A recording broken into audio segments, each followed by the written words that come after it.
Friends, very good morning to all of you. आप सब लोग कैसे हैं? आई होप आप लोग बहुत ही अच्छे होंगे। तो 12 के बिहार बोर्ड के स्टूडेंट्स हैं जो कि आप लोगों को मार्च में एग्जामिनेशन देना है, वो लोग तैयार हो जाइए। आपको इंग्लिश के जो लिटरेचर चैप्टर है, जो इंग्लिश में आपके कविता है, उस कविता में आप लोगों का जो मैकविटी चैप्टर पढ़नी है, वहां से मैं आप लोगों को यह पोयम लेकर के आया हूं और इसमें हम लोग मैकविटी द मिस्ट्री कैट को पढ़ने वाले हैं। और ये मिस्ट्री कैट जो लिखा हुआ है, ये टी.एस. एलियट पोएट के द्वारा लिखा गया है, जो कि अपने जो बिल्ली हैं जिनका नाम मैकविटी है, उसके बारे में इन्होंने बता रखा है कि उनकी बिल्ली कैसी है। वो कहते हैं इस कविता में कि उनकी बिल्ली सारे बिल्लियों से डिफरेंट है और इस बात को बता रहे हैं, उसके करतूतों को बताते हैं। तो चलिए हम लोग कविता को स्टार्ट कर रहे हैं, जो कि आपके एग्जामिनेशन की व्यू से बहुत ही इंपॉर्टेंट है, क्योंकि समरी ये आता है और यहाँ से ऑब्जेक्टिव क्वेश्चंस और जो छोटे क्वेश्चंस बनते हैं यहाँ से वो बनेंगे। तो फिर हम लोग देखते हैं। The poem Macavity the mystery cat is composed by TS. Eliot. यह कविता जो है the poem Macavity the mystery cat. Mystery cat का मतलब समझेंगे फ्रेंड्स। मिस्ट्री कैट का मतलब होता है रहस्यमयी बिल्ली। मिस्ट्री मीन्स रहस्यमयी और कैट मीन्स बिल्ली। तो कहता है क्या, यह जो कविता है मैकविटी द मिस्ट्री कैट, ये कंपोज किया गया है टी.एस. एलियट के द्वारा। इस कविता को बनाने वाले हैं टी.एस. एलियट। टी.एस. एलियट कहते क्या है, दिस पोयम इज ह्यूमरस। वो कहते हैं कि यह जो कविता है उनकी बिल्ली के बारे में, जो मैकविटी के बारे में है, वो ह्यूमरस है, अर्थात मजाकिया है, हंसी लाने वाली यह कविता है। इसमें हंसी भी आएगा उसकी बातों से। कहते हैं कि the poet calls describes the mischiefs of his cat in a mock heroic way. यहाँ पर कवि कहते हैं, कवि डिस्क्राइब करते हैं, वर्णन करते हैं, उसके बारे में बताते हैं। किसके बारे में बताते हैं? तो इन अ मॉक हेरोइक वे, यह एक मॉक मतलब कि मजाकिया ढंग से उसके साहसिक कार्यों को लेकर के उसके गलत कामों के बारे में बताते हैं कि गलत काम भी करता है लेकिन साहसिक ढंग से करता है और मजाकिया ढंग से उसको बता रहे हैं। He tells us that this cat Macavity is a tall, thin and very clever cat। TS. Eliot कहते हैं, टी.एस. एलियट हमें कहते हैं कि यह जो बिल्ली मैकविटी है ना, वो हमारी टॉल है, थिन एंड वेरी क्लेवर है। वो अपने बिल्ली के बारे में खूबियों को बताते हैं कि वह लंबी है, पतली है और बहुत चालाक बिल्ली है। It is so smart that the poet calls it a hidden paw। देखिए यहाँ पर hidden paw क्या है ये मैं बता रहा हूँ।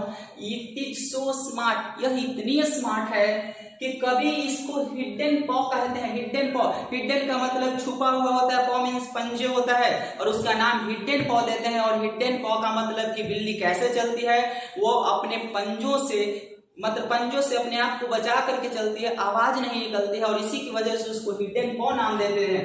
When it commits crime, जब ये क्राइम करती है, कौन करती है? मैकविटी द मिस्ट्री कैट करती है crime. It never leaves behind a sign of crime। जब ये कोई क्राइम करती है तो कभी भी क्राइम का कोई पहचान नहीं छोड़ती है, कभी भी कोई पहचान नहीं छोड़ती है। अगर वहां जाते हैं कभी तो देखते हैं कि कोई पहचान नहीं, उसकी कोई गलती का सबूत नहीं है कि उन्होंने क्या किया था, उस बिल्ली ने क्या किया था। फिर आगे कहते हैं so it is never caught red handed by anyone. TS. Eliot कहते हैं कि वह कोई पहचान तो नहीं छोड़ती है और ना ही वह रंगे हाथों पकड़े जाते हैं। कभी भी उसकी बिल्ली जो है, उनकी बिल्ली जो है, वो कभी भी किसी के द्वारा रंगे हाथों नहीं पकड़ी गई। वो क्राइम करती है लेकिन रंगे हाथों नहीं पकड़ी गई है। आगे क्या कहते हैं? इट गोज एवरीवेयर, वो हर जगह जाती है, वो हर जगह जाती है। Within our reach but nobody knows its activity, वो हर जगह जाती है। कहते हैं क्या? इट गोज एवरीवेयर, हर जगह जाती है। विद इन आवर रीच, जहां जहां हम जाते हैं वहां वहां वो भी जाती है, हमारे पहुंच के भीतर में रहती है।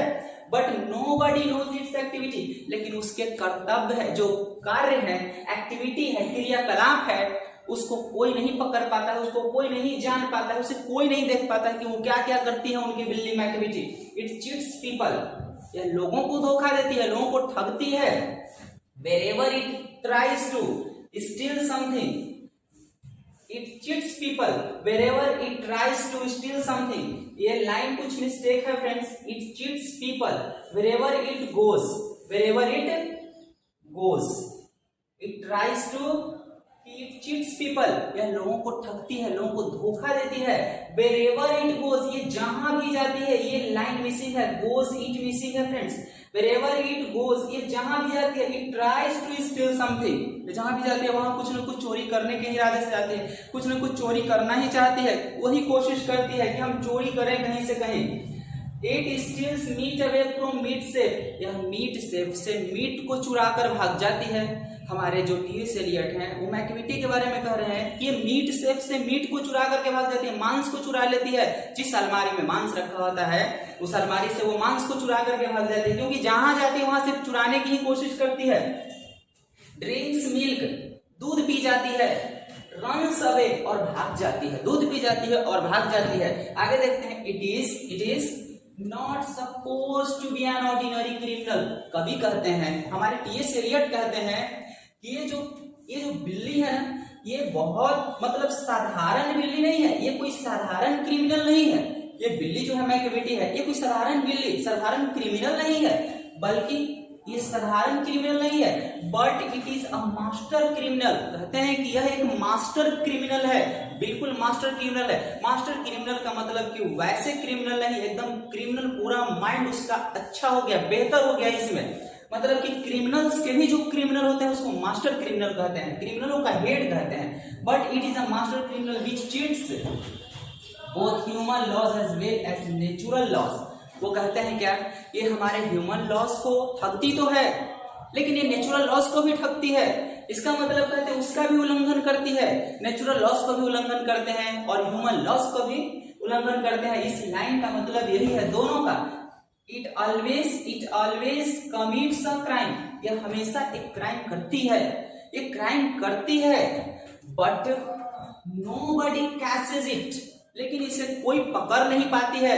हमारे फिर से टी.एस. एलियट कहते हैं कि ये हमेशा क्राइम करती है, लेकिन इसको कोई नहीं पकड़ पाता है, राइट। आगे देखते हैं, this is why the poet calls it a mystery cat, और यही वजह है कि कभी इसे मिस्ट्री कैट का नाम देते हैं, यह एक रहस्यमयी बिल्ली का नाम देते हैं, क्योंकि बिल्ली रहस्यमयी है। कभी हमारे टी.एस. एलियट कहते हैं कि यह बिल्ली एक रहस्यमयी है। रहस्यमयी होने का कारण क्या है कि यह क्राइम तो करती है लेकिन इसे कोई पकड़ नहीं पाता है, और ये सबसे डिफरेंट बिल्ली है। वो अपने कवि जो है अपने बिल्ली के बारे में, मैकविटी के बारे में बता रहे हैं कि उनकी बिल्ली एकदम डिफरेंट है, उनके गुणों को बता रहे हैं, उनके गलत कारनामों को बता रहे हैं, और ये इसीलिए उसको हिडन पॉ भी कहते हैं, और हमारे नाम कहते हैं द मिस्ट्री कैट भी बोलते हैं, और उसको हिडन पॉ भी एक और भी हिडन पॉ भी बोलते हैं, ठीक है। तो आप लोगों का जो कविता है ये मैकविटी खत्म हो चुका है, तो इस बात को याद रखना है कि इसके समरी को आप नोट कर लीजिए और इसको याद करिए। सबसे पहली बात यह है कि यहाँ से आपका समरी तो आता ही आता है, यहाँ से जो ऑब्जेक्टिव क्वेश्चंस बनेंगे इसमें से ही आपके बनेंगे, और आपका जो सब्जेक्टिव क्वेश्चंस होते हैं वो भी क्वेश्चंस आपके यहीं से बनेंगे। अगर आप समरी याद कर लेते हैं तो सब्जेक्टिव एंड ऑब्जेक्टिव दोनों क्वेश्चंस को आप अच्छी तरह से लिख पाएंगे और एग्जाम आपका बहुत ही बेहतर जाएगा। तो आप अच्छा से अच्छा स्कोर लाने की कोशिश करिए, या आप याद करिए, और आपका 12 के सारे जो चैप्टर्स हैं वो कंप्लीट कराए जाएंगे इसी चैनल पर। तो आप लोग कंटिन्यू बने रहिए हमारे साथ, और फिर हम लोग अगले वीडियो में मिलते हैं।